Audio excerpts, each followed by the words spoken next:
गैया होननानै जों बेयाव नुनो हाबाय आरो बिथाङा बुङो दुरबल पार्टियासो खौसेथिनि बाथ्रा रायज्लायो अब्ला बेयावहाय बिथाङा बिपिएफ पार्टिखौबो बुंबाय जावबाय आरो इपिपिएल पार्टिखौबो जावबाय खौसेथिया माब्लाबाबो दुरबल नङा बिथाङा खौसेथि जाजानायखौ बायो नामा बिस्वजित दैमारी बिथाङा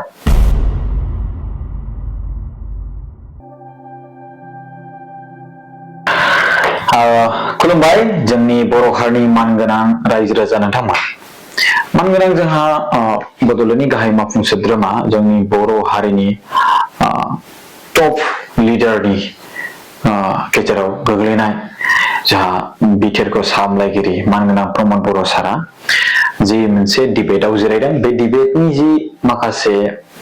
सावरायनायनि जि माखासे बाथ्रा बेफोरखौ नुनानै जों बर'फ्रा गोग्गानांगोन मानोना बेबायदि डिबेटआव जोंनि हारिनिफ्राय जोंनि दैदेनगिरिफोरनिफ्राय बेबायदि इन्टेलेक्चुवेलि डिबेट खालामनो हानाय सोद्रोमाफोरखौ जों नुनो मोनाखैमोन आरो खालामफेरनायबो नुनो मोनाखैमोन जे गावनि जाथिनि थाखाय गावनि हारिनि थाखाय दैदेननाय सरकारखौ मोजाङै आरो साबसिन खालामलांफिननो थाखाय जे मोजाङै बोरैहाय आं बेबायदि खामानि मावदों आं बेबायदि खामानि मावदों होननानै बुंनानै लानो हानाय गोग्गानानै लानो हानाय आरो बेखौ फोरमान होनानै बाथ्रा बुंनाय बेखौ जोङो नायल' जाल' दासो जोङो मानगोनां प्रमद बर' सारनि जि भिडिअ बेखौ जों नुनो मोनदों दा बिथांनि जि बाथ्रा बुंनाय जों बेफोरखौ नुयोब्ला जोंनि गोसोफ्रा गोग्गायो जोंखौ प्रटेक्ट खालामग्रा जोंखौ दैदेनग्रा जोंनि भबिष्यत आरो फिउचारखौ नायग्रा जोंनि गेजेराव दं आरो बिथाङानो जाबाय आरो वान एन्ड अनलि सासे बिथाङानो जाबाय प्रमद बर' सार बिथाङा मा खालामदों मा खालामाखै बेखौहाय अपोजिसन पार्टिफोरजों गोग्गानानै डिबेट खालामलायनो हानाय फोरमायनानै होनो हानाय सोरबा कुइसन खालामोबा बिनि सोंथिनि फिननायखौ होनाय आरो बिथांनि खुगाया सिरि थानाय जों बेफोरखौ नुनो मोनदों दा उकिल गगৈ बिथाङा मानगोनां प्रमद बर' सारनि सायावहाय गोबां माखासे बाथ्रा बुंदोंमोन नाथाय मानगोनां प्रमद बर' सारा बिथांनि जि फिननाय माने सोंनायनि फिननाय बेखौ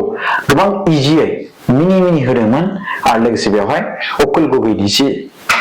टारगेट एबा मिशनमोन जे मानगोनां प्रमद बर' सारनि जि दैदेननाय सरकार बेखौ एसे मा होनदों एवथुनो होनना बुंनाय बे एवथुनो नागिरनायाबो हायासै दा बिथाङा माखासे दा जोंनि मानगोनां प्रमद बर' सारनि जि थांखि बेखौ जाफुंसार होनो थाखाय बिथाङा गोबां सेक्रिफाइस खालामदों बे सेक्रिफाइसनि मोनसे रोदा नागिरदों बिथाङा जे बबे मोनसे रोदाखौ मोननानै बसयोब्ला बिथाङा गोग्लैगोन जेरै हमना ला दा जोंनि मानगोनां प्रमद बर' सारा सेन्ट्रेल दा सरकार सोलिबाय थानाय बिजेपि सरकारजों एलायन्स खालामनानै माखासे मोजां खामानि मावनो थाखाय नाजादों दा बिजेपि गभर्नमेन्टजों जुदि थानानै जोंनि हारिनि थाखाय डेभेलपमेन्ट जोंनि हारिखौ जुदि सान्थि लाबोनो हादोंब्ला नोंहा मा प्रब्लेम मिस्टार उकिल गगৈ दा बेबायदि माखासे बाथ्राफोरखौ जों नुनो मोनदों आरो बिजेपिजों जे एलायन्स थादों बेखौ माखासे मा होनदों अर सुनानै होनो नाजादोंमोन बिथाङा नाथाय मानगोनां प्रमद बर' सारा बेखौ क्लिनै पिउरिटियै आरो गौरबजों गोग्गानायजों बे फिननायखौ होदों माखासे गोबां जि बाथ्रा बैफोर बाथ्रा बुंनायफोरखौ उकिल गगैया मिनि थालांबाय जेरै हमना ला जोंनि बड'लेण्डनि जि मुभमेन्ट जोंनि हारिनि सिनायथि आरो जोंनि हानि दा जोंनि मानगोनां प्रमद बर' सारनि नाजानायाव आरो एनडिबिफोरनिबो नाजानायाव दिनै गोबां माखासे जोंनि हारिनि जि जाफुंसारनो गोनांनि लामा बे जानो थांगासिनो दं दिनै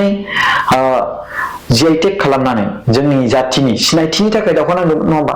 दा बे बाथ्राखौ बिथाङा मोजाङै स्पष्ट भाबै फोरमायदों जोंनि आर'नाइनि जि जिआइटेक जे मोनसे कपिराइट दा दिनैहाय जोंनि होननानै बेखौ बुंना लानो हानाय खुगाजोंल' बारबोलै बुंबा जानाय नङा ना एडमिनिस्ट्रेटिभ लेभेलावबोथ' एप्रुभ जानांगोन ना स' बेबायदि एडमिनिस्ट्रेटिभ लेभेलाव जि एप्रुभ जाबाय बैफोरखौ माने मानगोनां प्रमद बर' सारनि दैदेननायाव जानो हाबाय बेनि सिगांथ' गैयामोन आर'नाइथ' आर'नाइ खुगाजोंल' बुङो आर'नाइ होननानै नाथाय बे सोरनि मार बेखौ कपिराइट गभर्नमेन्टनि गैयामोन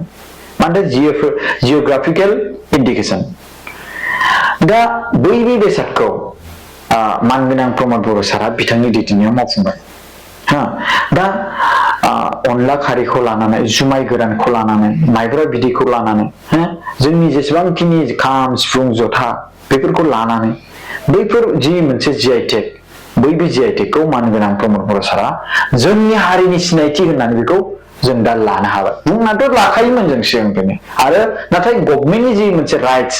जि एडमिनिस्ट्रेटिभ मा होनदों एप्रुभ बै बे गैयामोन। नाथाय बेखौ मानगोनां प्रमद बर' सार दैदेननो हाबाय। हाग्रामा महिलारि सार बिथाङा हायासै बेखौ प्रमद बर' सारा हाबाय। दा सिमा बारायनायनि खेथ्रआवहाय नोंथांमोना मिथिखागौ दाख्लै बावहाय गोबां जि सिमा गामि सोसननो गोनां दंमोन बेखौ दाख्लै बावहाय सोबाय। दा बियो बबेनि आन्दाराव दं नोंथांमोना मिथिखागौ उदालगुरिनि आन्दाराव। दा माब्ला बेवहाय इलेक्सन जागोन बबे समाव मायथाइयाव जागोन बेखौ जों बुंनो गोनां गैया। मानो होनोब्ला जेब्ला गामियानो हाबखाबाय दा उदालगुरि डिस्ट्रिक्टजों सरजाबफाखाबाय बे जाखासिगोन आरो 100% आरो बे माने जेबो कनफिउजन गैला। बाथ्राया बेसो जे गामिखौ मानो सोनो हायाखैमोन नाथाय दाथ' सोबाय। हाग्रामा महिलारि सार बिथाङाथ' बुङोमोन नालाय सोनो हायाखैमोन सोनो हाया बेबायदि बाथ्रा बुङो बिथांनि दैदेनगिरिफ्रा बिथां बिपिएफनि आइटिसिएल बिथांमोनहा।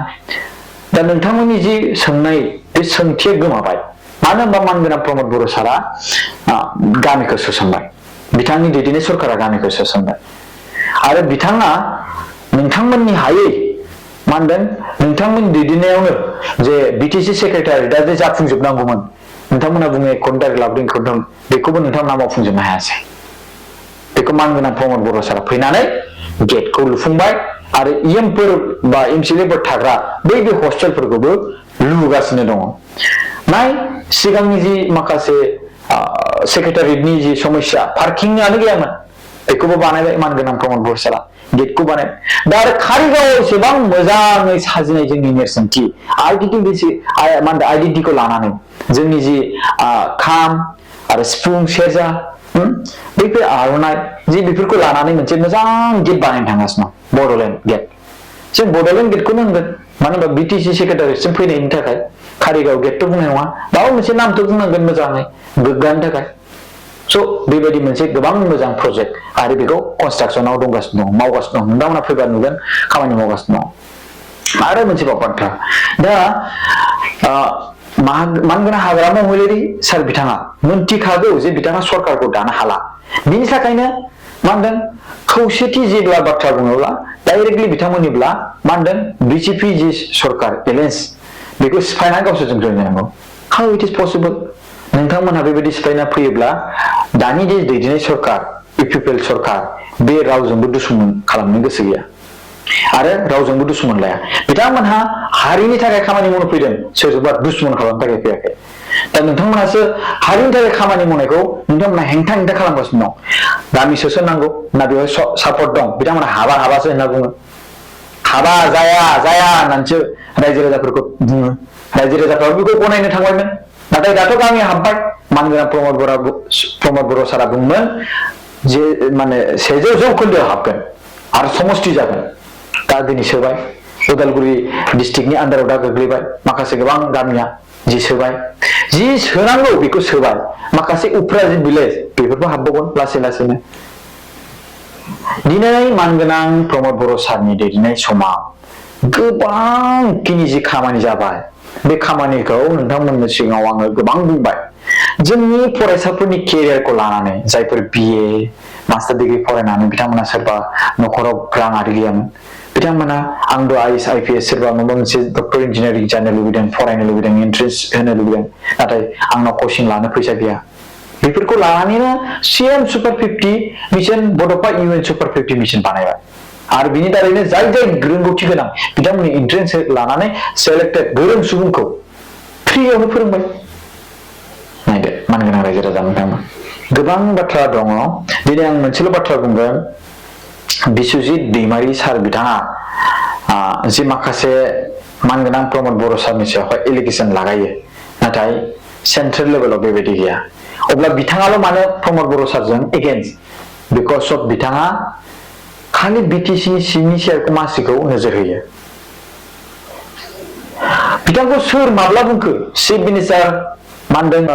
जानो नागिरदों होननानै दा बिथांनि बे पलिटिकेल एजेन्डा जों नुयो नोंथांनि जि माखासे खामानि मावनाय नोंथाङा इउपिपिएल नि माखासे सोद्रोमाफोरखौ लानानै जयनिं होबाय एलायन्स थानाय समावनो जेराव रेसपेक्ट खालामनानै बिजेपि नि सुबुंखौ इउपिपिएल सोद्रोमाफ्रा लायाखैमोन जइन जानो नागिरदोंब्लाबो नाथाय नोंथांमोना लाबाय तो बेफोरखौ नुनानै जोङो माने बिस्वजित दैमारी सारनि जे मोनसे गावनि पार्टिकुलारलि जाथिनि जि मोनसे मा होनदों सान्थौ बे गैया होननानै जों बेयाव नुनो हाबाय आरो बिथाङा बुङो दुरबल पार्टियासो खौसेथिनि बाथ्रा रायज्लायो अब्ला बेयावहाय बिथाङा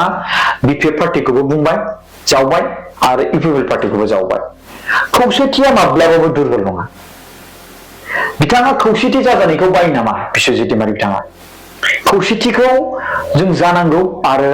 जों खौसेथि जायोब्लासो जों मोजाङै जोंनि मा होनदों ओनसोलखौ डेभेलपमेन्ट जौगानाय खालामनो हागोन दा खौसेथि गैयाबाथ' दाङाबाजि जाबाय थायोना दा दिनै मान गोनां बिस्वजित दैमारी सारनि बाथ्रा बुंनायाव जों बेखौनो नुहुरो जे हारिया जे खौसेथि जायोब्ला बिथाङाव गोबां खैफोद गोग्लैगोनदां बिनि थाखायनो बिथाङा खौसेथि मा होनदों जाजानायखौ बादों बिनि थाखायनोथ' बिथाङा बुंदों ना दुरबल पार्टिफ्रासो खौसेथि जायो होननानै स' गोबां बाथ्रा दं बिनि बाथ्रा सान्थौफोरखौ नुयोब्ला बिथाङा गावनि पार्सनेल इन्डिभिजुवेलनि थाखाय बिथाङा जाथिखौ बबेबा फाननो रेडि बेबायदि नुहुरो आरोना थेंक इउ सो माच गाइस भिडिअखौ नायनायनि थाखाय खुलुमबाय दिनैनि जि मोनसे मा होनदों सावरायनाय बे सावरायनायखौ नुनानै मानगोनां प्रमद बर' सारखौ जों जयजिखौ होनो गोसो जायो गौरब जायो माने बर' हारिनि जानानै बड'लेण्ड जिन्दाबाद आरो प्रमद बर' सार लंग लिभ थेंक इउ